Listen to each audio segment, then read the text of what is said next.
Hi. We are going to continue work here on the power steering pump.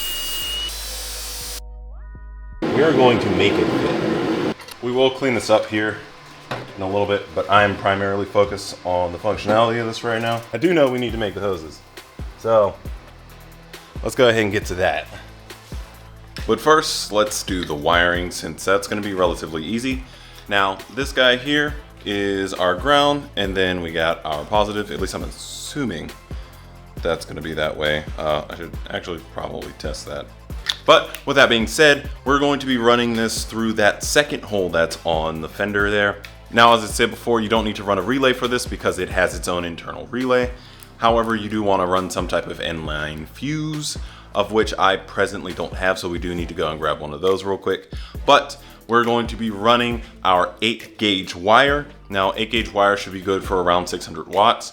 Now, peak, this can pull a little over that. However, that's not continuous, so 8 gauge should be fine for what we need to run. And we're just gonna run those wires along the back of the engine, right where we ran the wires for the wideband as well as the vacuum lines for the map sensor on the ECU. That will pretty much take care of that. We'll hook it straight up to the battery. And then, in addition, we have our blue wire here, which we are going to run to our ignition. In that same path, have it go in the cabin. Easy peasy, lemon squeezy.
All right, and just see full lock because it's really hard to turn this thing on the ground. I'm gonna go ahead and tighten this guy up. Ooh, it does skim past it. At full lock, it skims past it. We might have to go with a different adapter. I'm pretty sure I can just buy a 6AN90 and put it straight on here for now. Kind of like what I have up top for the fuel rail. Basically just like this guy here, that's going to extremely reduce that angle. As you can see, it's basically just the thickness of the hose itself coming out. So it basically takes this and cuts it down to 1/3 of its total depth. With that being said, let's go ahead, pull the wheel off, and we can start installing these lines.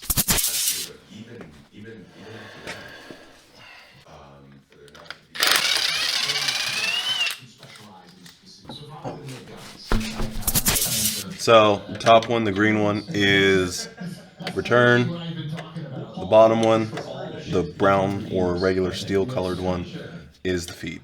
So these are going to be our high pressure. That's going to be our low pressure. It's 17. About this one, also 17.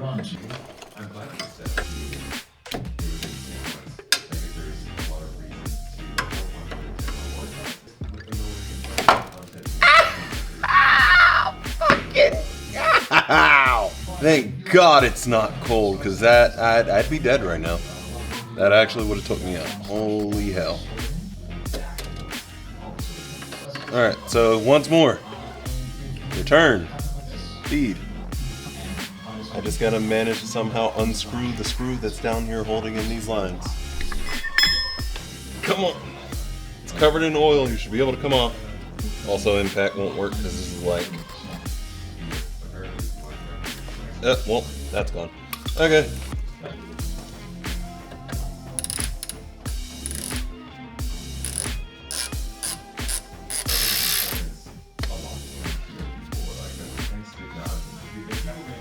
I knew it was going to start leaking.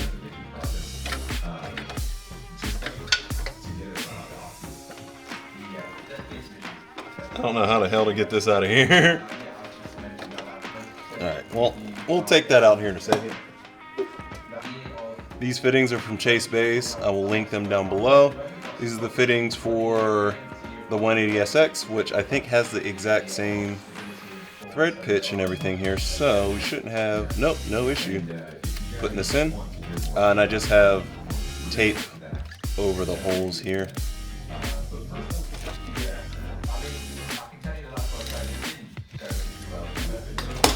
These are now snugged up and in there forever home, so let's go ahead and peel these things off. Got our fittings on. Let me go ahead and put the other fittings on and we can measure these things up. So we have PTFE for the bottom and then a push lock for the top.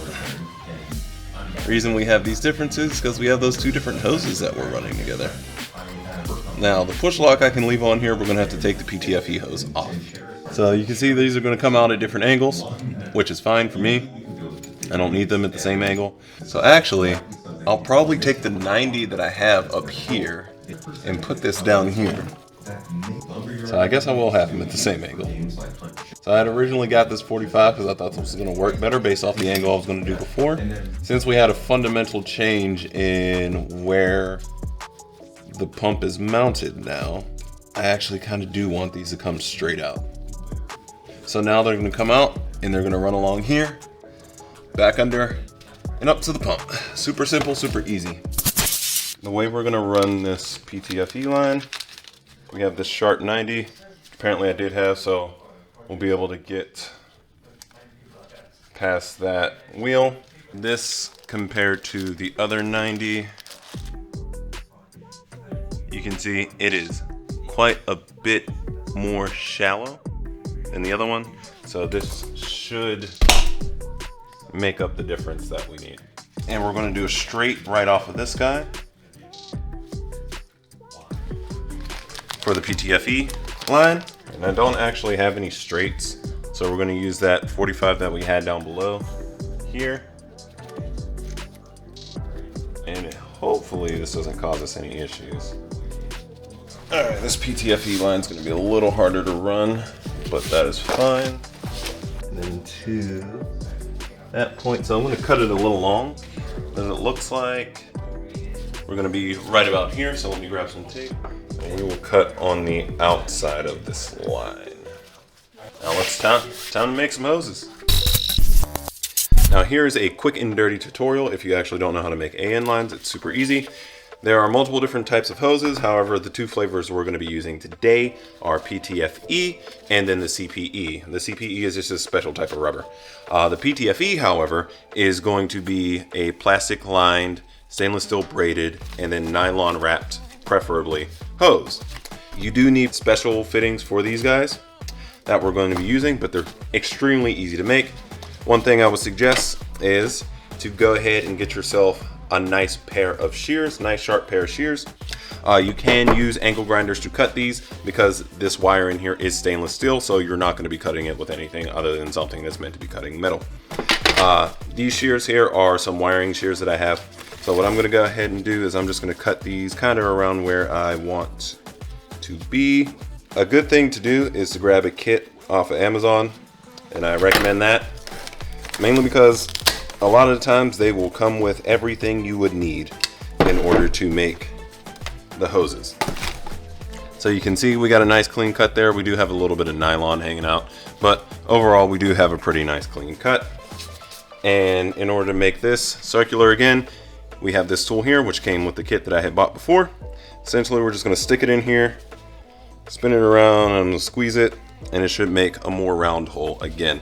Now, before we go ahead and start putting stuff together, it's really important to get your orientation right. You can start with something relatively ambiguous on the first fitting, but when it comes time to do the second fitting, if they are angled fittings, mark your fittings, because there's nothing worse than putting the fitting together or putting the whole hose together and then it doesn't line up to where you need it. So what we're going to go ahead and do is we're going to go ahead and open up our vise, and I'll get you guys a better view for this part. All right, so we're going to go ahead and throw our soft jaws in our vise. Mine are made of nylon. Honestly, I recommend aluminum ones, they're going to do a lot better. You can see this one's already kind of rounding off. But once we do that, we have 3 pieces of our fitting here. We have this outer ring, the olive in the center, and then the regular part of the fitting. So what we're going to do is we want to put this guy on, especially if you've already got the hose and everything made. We're going to fray out the hose on the outside. We're going to take something like a pick and push out the lining away from the plastic part of the hose. And then we're going to go ahead and insert this guy in there.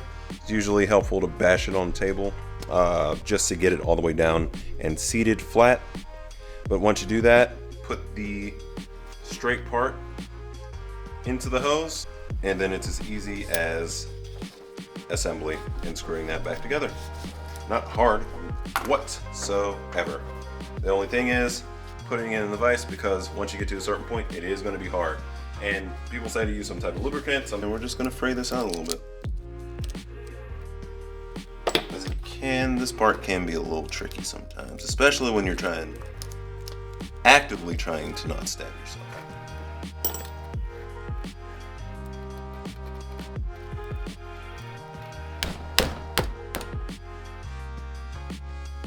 And on the inside, unfortunately, lighting over here is terrible. You would be able to see it is completely flush all around. I might have gone a little too hard in the paint, and it has squeezed the liner into the hole, which this is able to fix really, really easily. All right, so now that that's all set, you can go ahead, throw this guy in the vise. Go ahead, stick this down in there. Like that. I'm just gonna put a little bit of WD-40 on the threads to make my life easier. Well, a lot of WD-40 on the threads. And this is just gonna start getting screwed in. I'm gonna go by hand for a second, and then we're gonna have to break out the wrench. All right, just like that, we have 1/3 of a hose. We just gotta do the same thing to the other side, but with the correct orientation. So let's go ahead and do that. So now that we have this whole thing lined up, I'm probably going to take a little bit off this hose, but had to take the collar off the fitting to slide the hose onto the fitting to see where it needs to sit. Now I have a piece of tape on the fitting, and all I'm going to do is mark the piece of tape on the fitting and the piece of tape on the hose. And I'm going to have to redo this over there anyway. So I'm going to go ahead and mark this guy here and that one there. So I am also just now realizing that I have swivel fittings, so I don't have to align them. But if you don't have swivel fittings, you absolutely have to align them. So I'm just not going to worry about this piece of tape anymore because it's no longer necessary. Alrighty.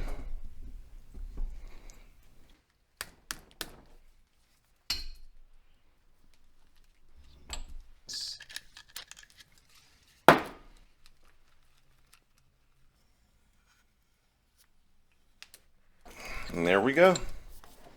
1 PTFE and line. Now the reason why we have PTFE is because this has a much higher pressure resistance than the rubber hose. I am fully prepared to get actual hydraulic hoses. I just wanted to make this hose so I can take it in case it blows off. So let's go ahead and install this on the car. Rubber hose is going to be ultra easy. Alrighty. Now initially what I was thinking was doing something like this. It actually works very, very well. Nowhere near the exhaust. All's good. These are the push lock fittings. You just push them on. And there you go. You can put a band clamp on there, but honestly, this is not getting pulled off. It's pretty much on there. But for security reasons, you can put a band clamp on there, and I am, because power steering fluid is quite flammable. And we're just going to be running this along this, so we want it to be roughly the same length, up to an extent of about here, I want to say. And cut this hose. There you go. And now these are ran next to each other. I just need to put this up in a way where it's holding them, and they will be safe from the tire. But that's not hard at all, because that's what these are for. Now the one thing is like, these are just going to be to hold them together. It's not going to keep them in one place, because PTFE lines are a lot more narrow than the rubber hose. The PTFE just kind of slides around in here. So we can't really use it to hold them in place, but it is good to actually keep it in a particular area or hold it in one place. I don't know why I said can't use it to hold it in one place. It doesn't hold it straight, you know what I mean. And our mounting solution for these guys are going to be this. And this is simply a little piece of plastic that has some adhesive on the other side that we can put a zip tie through and zip tie these to the body. And actually,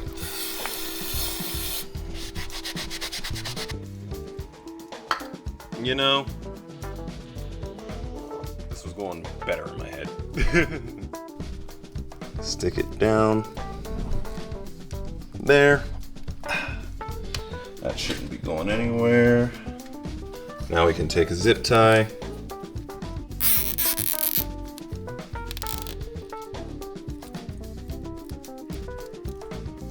Oh, that's what that sound was. It coming unstuck. Lovely. Well, it's already failed, and that's because it's absolutely filthy. Which, I mean, I should have expected, but that's 100% gonna come off. You know what? I'm just not gonna zip tie the thing to it today. And we will zip tie it on a different day. 2 days later. So we are going to go ahead and do this. So we want this like right here. I don't think this is gonna go anywhere. Cool. This is securely in here, and that one's zip tied down. The other one we did is on the frame rail here.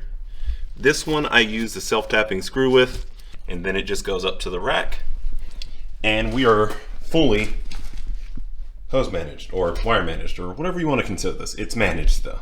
So now that we have everything finally welded up, nice and strong, we can go ahead, take this off for the last time, remove our little reservoir here so we can get it nice and clean, because you can see it is quite dirty, and you also saw the color of the fluid coming out of there before. So I do want to go ahead and get this clean and clean out all the little bits in there. We may or may not have to make an O-ring. I'm not sure, we'll see. I do have the O-ring kit still for that. But then we'll go ahead, we'll put it back on, put it all together, put it back on, get it filled up, and test this thing out. So this is going to be our 60 amp breaker. You can see there. Now we do have a battery side and then the inside. So it says it right there, battery line. This one says aux load. So that means battery is going to be coming in on this side and load's going to be going out. So we're basically going to run it upside down. That way we have it lined up. Honestly, don't know where I'm going to put this. Probably going to put it here, which means we're going to run it this way.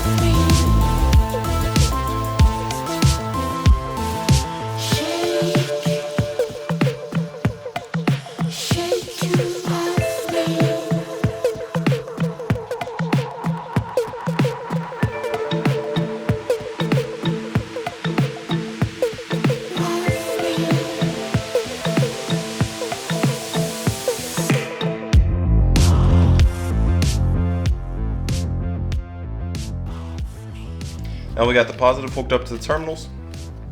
Got the fuse in here. We got the negative hooked up as well.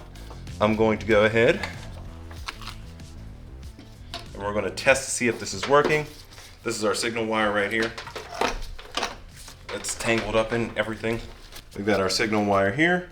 All I should have to do is touch this to the positive terminal when this is closed, and it should start the pump. We're going to close this, and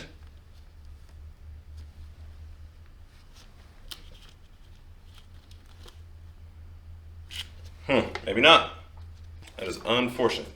I'm going to go ahead and check what our voltage is on the battery, just to make sure we're good here.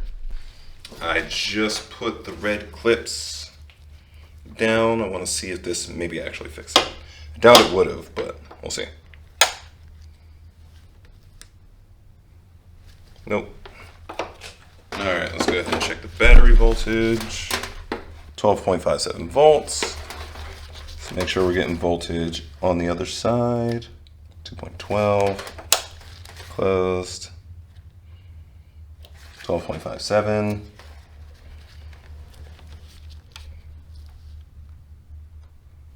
That 12.57. Okay. So we are going to test the pins on the other side now. Alright, so I want to test something just because these guys are hanging out in here. I was just looking at a picture online and showed someone twisted both the CAN wires together at the end. So I'm going to try that. Alright, those are now connected. Now I'm going to go ahead and close that fuse. We'll see what happens. Not a single thing. Alrighty, this pump might actually be dead. Which makes me very sad. Why you no work? I am in confusion. Alrighty, we're gonna have to grab another pump. Boo! Why are you dead? Shit. I wonder, does it have a dry sensor? I'm actually very curious to see. I think I'm willing to waste just a little bit of fluid to see. That should be enough to test. Do you have a dry sensor?